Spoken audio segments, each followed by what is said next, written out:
मेरे प्यारे दोस्तों, आपका स्वागत है स्टडी करके इस YouTube चैनल पर। आज के इस वीडियो में हम अनुवांशिकी के कुछ महत्वपूर्ण प्रश्नों को डिस्कस करेंगे। इसके पहले भी हम अनुवांशिकी के कुछ महत्वपूर्ण प्रश्नों को डिस्कस कर चुके हैं, तो अगर आपने वो अभी तक पार्ट नहीं देखा है तो वो जाकर ज़रूर देखें हमारी प्लेलिस्ट में। यह हमारी 2500 से अधिक प्रश्नों की एक सीरीज है जिसको हम लगातार करने वाले हैं, जिसमें हम हर परीक्षा के लिए महत्वपूर्ण प्रश्नों को डिस्कस करेंगे, जैसे यूपीएससी, एमपीपीएससी, एसएससी, आरआरबी और व्यापम के एग्ज़ाम हैं। जितने भी एग्ज़ाम हैं उन सब के लिए यह सीरीज़ बहुत महत्वपूर्ण होने वाली है। तो अगर आपने अभी तक हमारे इस यूट्यूब चैनल स्टडी कर को सब्सक्राइब नहीं किया है तो सब्सक्राइब कर लें। अगर आपको इस वीडियो का पीडीएफ चाहिए तो हमारे टेलीग्राम चैनल को ज्वाइन कीजिए, हमें इंस्टाग्राम पर फॉलो कीजिए, ट्विटर पर हमें फॉलो कीजिए। तो जितने भी सोशल मीडिया प्लेटफॉर्म है उन सब पर जाकर के हमें ज्वाइन कीजिए, फॉलो कीजिए, जिससे आपको जो नोटिफिकेशन है वो सब मिलती रहेंगी। तो आपको कमेंट बॉक्स में ज़रूर, जब वीडियो ख़त्म हो जाता है तो उसके बाद कमेंट बॉक्स में ज़रूर बताएं, जो प्रश्न बीच में पूछा जाता है उस प्रश्न का ज़रूर उत्तर दें कि उसका उत्तर क्या होगा। तो चलिए चलते हैं, करते हैं आज का वीडियो स्टार्ट। तो आज का पहला प्रश्न है, जॉन ग्रेगर मेंडल निम्न में से किसके प्रतिपादन हेतु प्रसिद्ध हैं? जो जॉन ग्रेगर मेंडल हैं उन्होंने किसका प्रतिपादन किया था, वह किसके प्रतिपादन के लिए प्रसिद्ध हैं, बताना है। पहला प्रश्न है, पहला ऑप्शन है कोशिका सिद्धांत, दूसरा है उत्परिवर्तन सिद्धांत, तीसरा है आनुवांशिकता के नियम और चौथा ऑप्शन है उपार्जित लक्षणों की वंशानुगति। तो आपको इसका उत्तर कमेंट बॉक्स में देना है।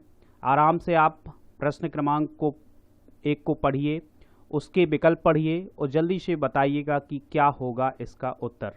प्रश्न क्रमांक 1 में जो मेंडल हैं, जॉन ग्रेगर मेंडल, जिन्हें आनुवांशिकी का पिता कहा जाता है, तो उन्होंने किसका प्रतिपादन किया था, वह किसके प्रतिपादन हेतु प्रसिद्ध हैं? ऑप्शन है आपके सामने कोशिका सिद्धांत, उत्परिवर्तन सिद्धांत, आनुवांशिकता के नियम या उपार्जित लक्षणों की वंशानुगति। तो प्रश्न क्रमांक 1 का सही जवाब दीजिएगा, क्या होगा? तो प्रश्न क्रमांक 1 का सही उत्तर होगा आनुवांशिकता के नियम। तो जॉन ग्रेगर मेंडल जो ऑस्ट्रिया के एक पादरी थे, मतलब एक चर्च में काम करते थे, तो उन्होंने मटर के पौधों पर प्रयोग किया था। यह बात हम कल डिस्कस कर चुके थे। अगला प्रश्न है, मेंडल द्वारा प्रतिपादित आनुवांशिकता के तीनों महत्वपूर्ण नियम करते हैं। तो जो मेंडल ने 3 आनुवांशिकता के नियम दिए थे, तो वह बताना है हमें कि वह 3 नियम कौन कौन से हैं। जीन संलग्नता लक्षण, पृथक्करण एवं स्वतंत्र अव्यूहन, जीन संलग्नता, प्रभाविता एवं पृथक्करण संबंधित, स्थापितकरण या पृथक्करण, स्वतंत्र अव्यूहन एवं प्रभाविता अप्रभाविता का नियम, पृथक्करण, स्वतंत्र अव्यूहन एवं जीन संलग्नता का नियम।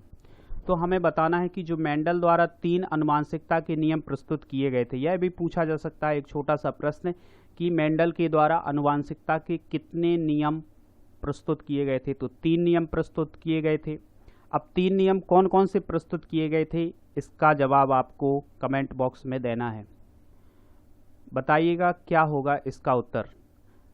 मेंडल द्वारा जो 3 नियम प्रस्तुत किए गए थे, तो वह 3 नियम कौन कौन से प्रस्तुत किए गए थे।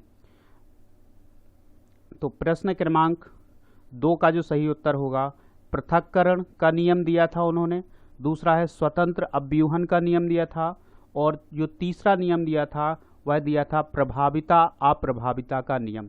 तो आपको ये तीनों नियम भी याद रखने हैं कि मेंडल के द्वारा 3 आनुवांशिकता के नियम दिए गए हैं। अब वो 3 आनुवांशिकता के नियम कौन कौन से दिए गए हैं? पृथक्करण का नियम, स्वतंत्र अव्यूहन का नियम और प्रभाविता का नियम। अगला प्रश्न है आपकी स्क्रीन पर, हरगोविंद खुराना को किस आविष्कार के लिए सम्मानित किया गया? यह बताना है कि हरगोविंद खुराना को किस आविष्कार के लिए सम्मानित किया गया था।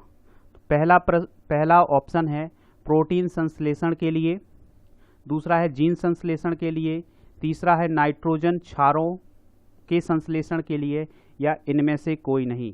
तो प्रश्न क्रमांक 3 का सही जवाब दीजिएगा क्या होगा। तो डॉक्टर हरगोविंद खुराना जो एक भारतीय हैं, तो इनको किसके आविष्कार के लिए सम्मानित किया गया था?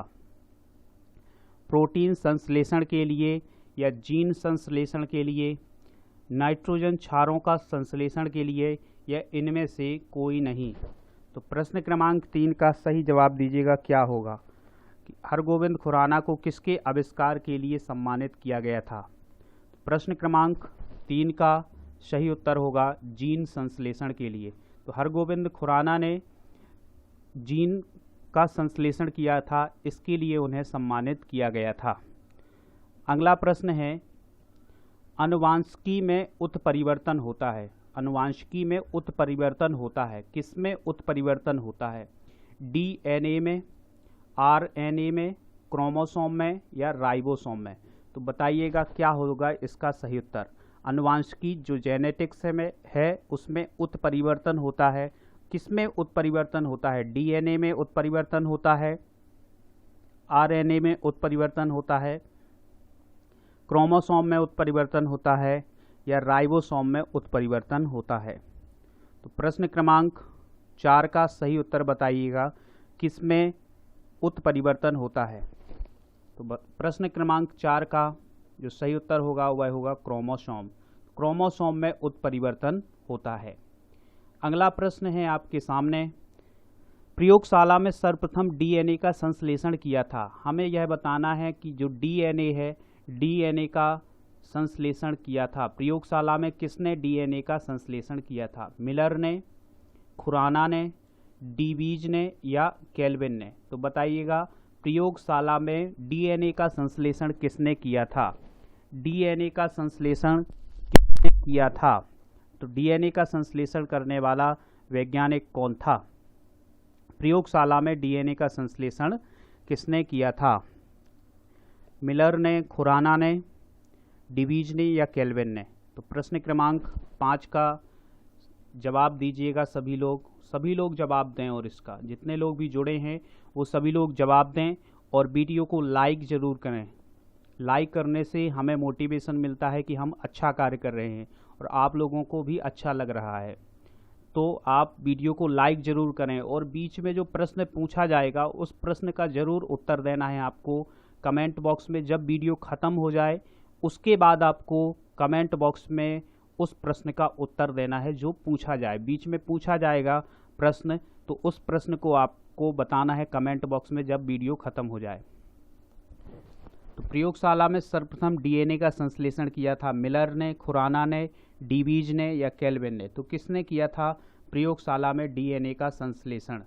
तो प्रश्न क्रमांक 5 का जो सही उत्तर होगा वह होगा खुराना। खुराना ने डीएनए का संश्लेषण किया था।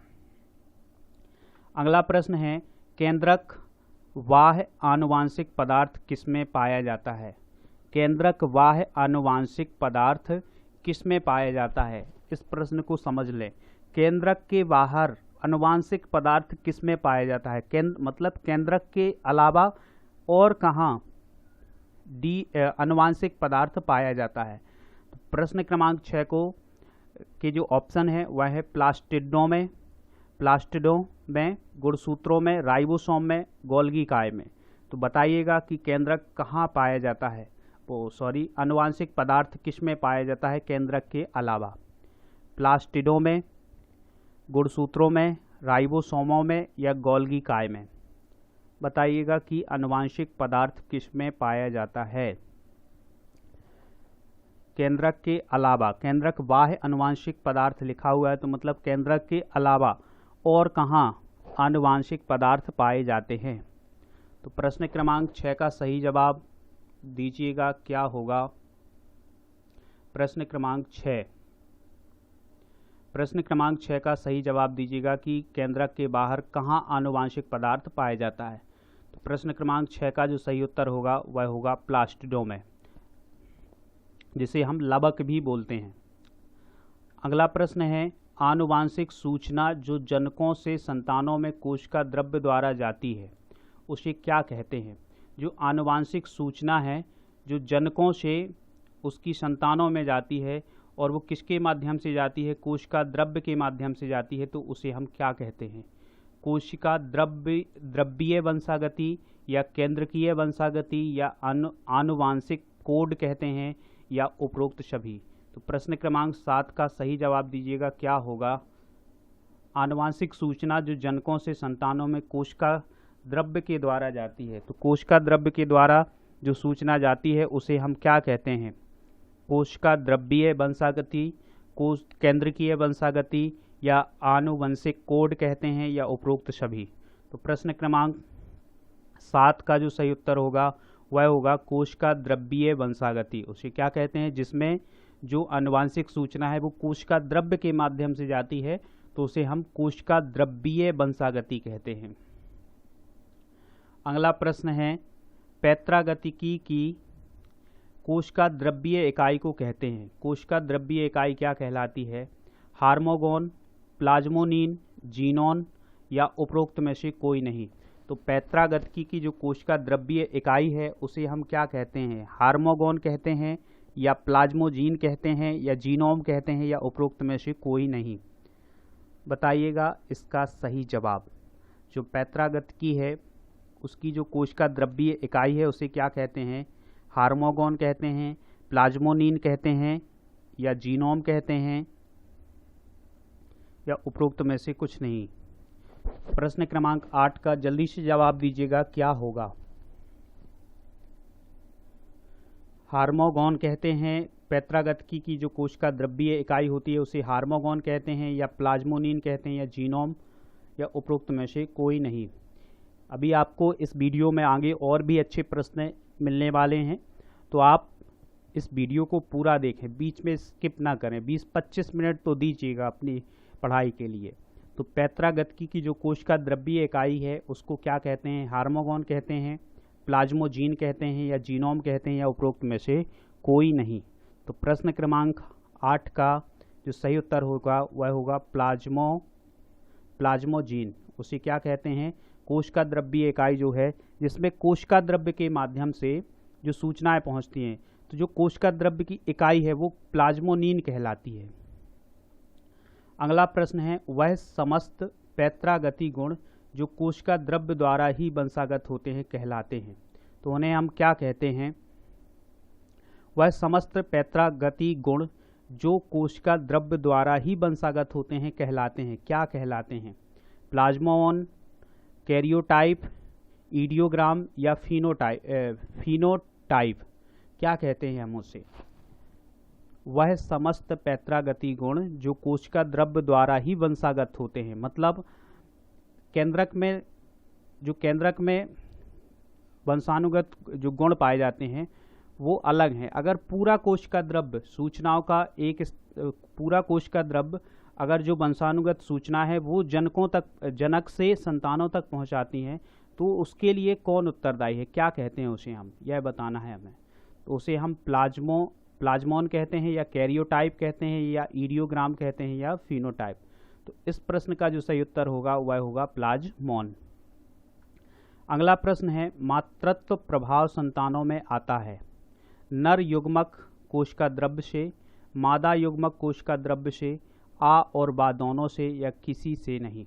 तो प्रश्न क्रमांक 10 का सही उत्तर बताइएगा। मातृत्व प्रभाव संतानों में आता है तो किसके माध्यम से आता है? नर युग्मक कोशिका द्रव्य से, मादा युग्मक कोशिका द्रव्य से या आ और बा दोनों से। क्या होगा इसका सही उत्तर? या किसी से नहीं। प्रश्न क्रमांक 10 का सही उत्तर बताइएगा और वीडियो को लाइक जरूर कीजिएगा और दोस्तों के साथ शेयर कीजिएगा और ज़्यादा से ज़्यादा दोस्तों को लाने का प्रयास करें, जिससे सभी को लाभ मिल सके इस सीरीज का। यह बहुत बड़ी सीरीज होने वाली है और मैं आपके साथ लगातार रहूँगा, तो आप एक लाइक ज़रूर कीजिएगा। मातृत्व प्रभाव संतानों में आता है नर युग्मक कोशिका द्रव्य से, मादा युग्मक कोशिका द्रव्य से, आ और बा दोनों से या किसी से नहीं। तो इस प्रश्न का जो सही उत्तर होगा वह होगा मादा युग्मक कोशिका द्रव्य से। मधुमक्खी में लिंग निर्धारण का प्रतिरूप कहलाता है। मधुमक्खी में जो जेंडर का निर्धारण करता है वह क्या कहलाता है? मादा एकलता, एकल द्विगुणता, युग्मकी द्विगुणता या युग्मकी जनन क्या कहते हैं? मधुमक्खी में जो लिंग का निर्धारण या जेंडर का निर्धारण होता है उसके प्रतिरूप को हम क्या कहते हैं? मादा एकलता या एकल द्विगुणता, युग्मकी द्विगुणता या युग्मकी जनन। तो प्रश्न क्रमांक 11 का सही उत्तर, सही जवाब दीजिएगा क्या होगा? प्रश्न क्रमांक 11 का सही जवाब दीजिएगा क्या होगा? जो मधुमक्खी में लिंग निर्धारण का प्रतिरूप कहलाता है उसे हम क्या कहते हैं? मादा एकलता, एकल द्विगुणता या युग्मकी द्विगुणता या युग्मकी जनन। तो प्रश्न क्रमांक 11 का जो सही जवाब होगा वह होगा एकल द्विगुणता। उसे हम क्या कहते हैं? एकल द्विगुणता। अगला प्रश्न है आपकी स्क्रीन पर, मानव में संतान के लिंग निर्धारण होता है। जो मानव है उसमें जो जेंडर का निर्धारण होता है वह किसके कारण होता है? शुक्राणु की माप से, अंडाणु की माप से या पिता के लिंग गुणसूत्रों से या माता के, इधर लिखना है माता के लिंग गुणसूत्रों से। तो प्रश्न क्रमांक 12 का सही जवाब दीजिएगा क्या होगा? संतान, मानव में संतान के लिंग का निर्धारण होता है किससे? ये 4 ऑप्शन आपके सामने हैं, जल्दी से उत्तर दीजिएगा क्या होगा? इधर पर माता करना है, माता के लिंग गुणसूत्रों से। क्या होगा इसका सही जवाब? तो प्रश्न क्रमांक 12 का सही जवाब आप दीजिएगा। प्रश्न क्रमांक 12 का सही जवाब क्या होगा? 4 ऑप्शन आपके सामने हैं। प्रश्न क्रमांक 12 का जल्दी से जवाब दीजिएगा क्या होगा? तो प्रश्न क्रमांक 12 का जो सही जवाब होगा वह होगा पिता के लिंग गुणसूत्रों से।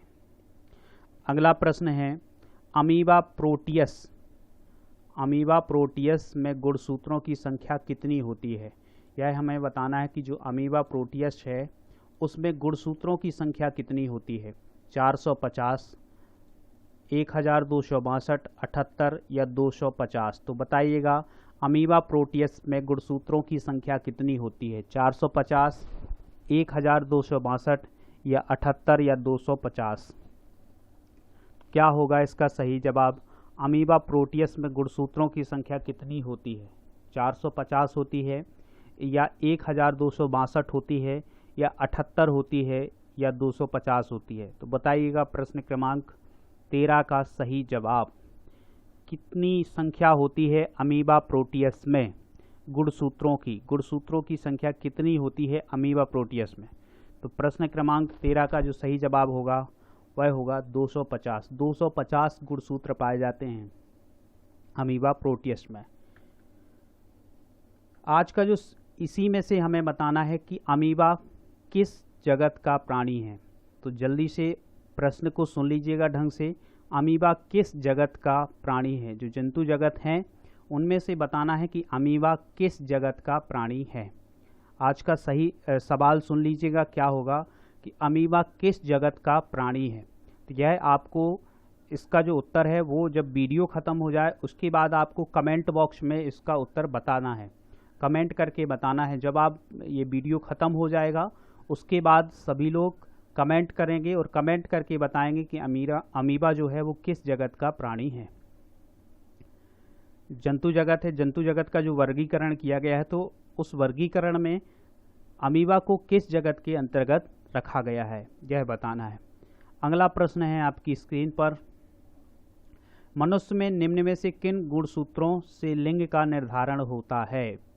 बहुत इंपॉर्टेंट प्रश्न, बहुत परीक्षाओं में पूछा जा चुका है।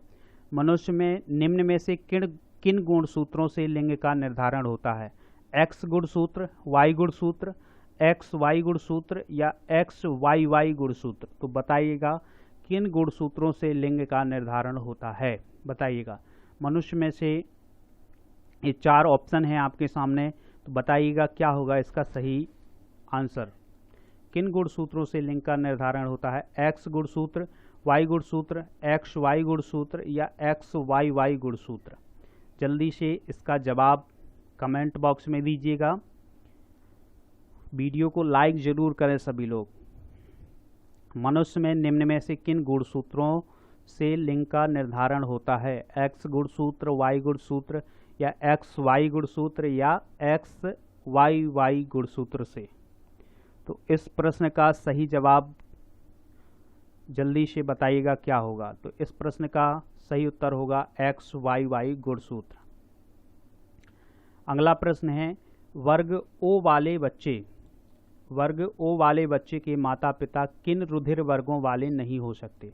तो हमें ओ वाले बच्चे के माता पिता किन रुधिर वर्गों वाले नहीं हो सकते हैं? ओ, ए बी और ए बी, ए और बी, या बी और बी? तो बताइएगा इसका सही उत्तर क्या होगा। वर्ग ओ वाले बच्चे के माता पिता किन रुधिर वर्गों वाले नहीं हो सकते हैं? ओ और ओ, ए बी और ए बी, ए और बी और बी? तो इस प्रश्न का सही जवाब होगा ए बी और ए बी। अगला प्रश्न है आपके सामने, डीएनए व आरएनए से भिन्न है। डीएनए आरएनए से भिन्न है, यह बताना है किस प्रकार भिन्न है। क्या इसमें अलग संरचना है, यह बताना है कि जो डीएनए है वह आरएनए से भिन्न है। वो कैसे भिन्न है? केवल प्यूरिन के प्रकारों से, केवल शर्करा के प्रकार से, या शर्करा और प्यूरिन दोनों के प्रकारों में, या उपरोक्त में से कोई नहीं? तो प्रश्न क्रमांक 16 का सही जवाब दीजिएगा क्या होगा। डीएनए आरएनए से भिन्न है, वो कैसे भिन्न है ये बताना है। क्या केवल प्यूरिन के प्रकारों में भिन्न है, या केवल शर्करा के प्रकारों में भिन्न है, या शर्करा और प्यूरिन दोनों के प्रकारों में भिन्न है, या उपरोक्त में से कोई नहीं? तो प्रश्न क्रमांक 16 का सही जवाब होगा शर्करा और प्यूरिन दोनों के प्रकारों में। अगला प्रश्न है, आरएनए किसके संश्लेषण को नियंत्रित करता है? बताइएगा इसका सही जवाब। ऑप्शन है आपके सामने, अमीनो अम्ल, प्रकीर्ण, गुणसूत्र, या न्यूक्लियोटाइड? तो प्रश्न क्रमांक 17 का सही जवाब दीजिएगा क्या होगा। आरएनए किसके संश्लेषण को नियंत्रित करता है? अमीनो अम्ल, प्रकीर्ण, गुणसूत्र, न्यूक्लियोटाइड? तो किसके संश्लेषण को नियंत्रित करता है? आरएनए किसके संश्लेषण को नियंत्रित करता है? अमीनो अम्ल, प्रकीर्ण, गुणसूत्र, या न्यूक्लियोटाइड? तो प्रश्न क्रमांक 17 का सही जवाब होगा प्रकीर्ण। प्रकीर्ण को आरएनए, प्रकीर्ण के जो संश्लेषण है उसको नियंत्रित करता है कौन? आरएनए। अगला प्रश्न है, आरएनए संश्लेषण के लिए नोबेल पुरस्कार दिया गया था। आरएनए का जो संश्लेषण है उसके लिए किसे नोबेल पुरस्कार से नवाजा गया था? किसे यह पुरस्कार दिया गया था? नीरेन वर्ग को, कॉलबर्ग को, खुराना को, ओकोया को? तो इसका सही जवाब दीजिएगा कि आरएनए के संश्लेषण के लिए किसे पुरस्कार दिया गया था? आरए सिंथेसिस के लिए किसे नोबेल पुरस्कार दिया गया था? नीरेन वर्ग को, कॉलबर्ग को, खुराना को, या ओकोया को? तो किसे दिया गया था आरएनए संश्लेषण के लिए नोबेल पुरस्कार? तो प्रश्न क्रमांक 18 का सही जवाब आपको देना है क्या होगा। तो प्रश्न क्रमांक 18 का सही जवाब होगा ओकोया। ओकोया को आरएनए के संश्लेषण के लिए नोबेल पुरस्कार दिया गया था। अगला प्रश्न है, डीएनए संश्लेषण को कहते हैं। जो डीएनए का संश्लेषण होता है उसे हम क्या कहते हैं? रूपांतरण, अनुलेखन, परिक्रमण, स्वाप्रतिकरण? तो जल्दी से इसका जवाब दीजिएगा सभी लोग कमेंट बॉक्स में। डीएनए का जो संश्लेषण होता है उसे हम क्या कहते हैं? डीएनए सिंथेसिस को हम क्या कहते हैं? रूपांतरण, अनुलेखन, परिक्रमण, या स्वाप्रतिकरण? तो प्रश्न क्रमांक 19 का सही जवाब क्या होगा? प्रश्न क्रमांक 19 का सही जवाब क्या होगा यह आपको कमेंट बॉक्स में बताना है कि जो डीएनए का संश्लेषण है उसको हम क्या कहते हैं? रूपांतरण, अनुलेखन, परिक्रमण, या स्वाप्रतिकरण? तो इस प्रश्न का जो सही जवाब होगा वह होगा स्वाप्रतीकरण। अगर आपने अभी तक स्टडी कर को सब्सक्राइब नहीं किया है तो सब्सक्राइब कर लें और बेल आइकॉन दबाना बिल्कुल ना भूलें। अगला प्रश्न है डीएनए उपस्थित होता है। अगला प्रश्न जो आपका अंतिम प्रश्न होगा, डीएनए उपस्थित होता है केवल केंद्रक व हरित लवक में, केवल केंद्रक में, या केवल सूत्र कणिकाओं में, या उपरोक्त सभी। तो यह प्रश्न बहुत ही अच्छा है, परीक्षा की दृष्टि से बहुत ही अच्छा प्रश्न है। तो बताइएगा डीएनए उपस्थित होता है कहाँ उपस्थित होता है, केवल केंद्रक व हरित लवक में, या केवल केंद्रक में, या केवल सूत्र कणिकाओं में, या उपरोक्त में सभी में। तो बताइए कहाँ उपस्थित होता है डीएनए। तो इस प्रश्न का जवाब सुनने से पहले आपको स्टडी कर को सब्सक्राइब करना है और बेल आइकॉन जरूर दबाना है, जिससे आपको वीडियो की नोटिफिकेशन मिलती रहेगी। आप स्टडी करके जितने भी सोशल मीडिया प्लेटफॉर्म हैं उन सब पर इस स्टडी कर को ज्वाइन कीजिए, फॉलो कीजिए। तो प्रश्न क्रमांक 20 का जो सही उत्तर होगा वह होगा उपरोक्त सभी। तो जो डीएनए है वह केंद्रक में, हरित लवक में, सूत्र कणिकाओं में सभी जगह पाया जाता है। तो इस प्रश्न का सही उत्तर होगा उपरोक्त सभी। आज के वीडियो में इतने ही प्रश्न। अगर आपने अभी तक हमारे इस यूट्यूब चैनल स्टडी कर को सब्सक्राइब नहीं किया तो सब्सक्राइब कर लें। हमारे टेलीग्राम चैनल को ज्वाइन कीजिए, जिससे आपको वहाँ पीडीएफ मिलती रहेगी। हमारे फेसबुक पेज को फॉलो कीजिए, वहाँ से आपको सूचनाएं मिलती रहेंगी कि कौन सी क्लास कब होगी।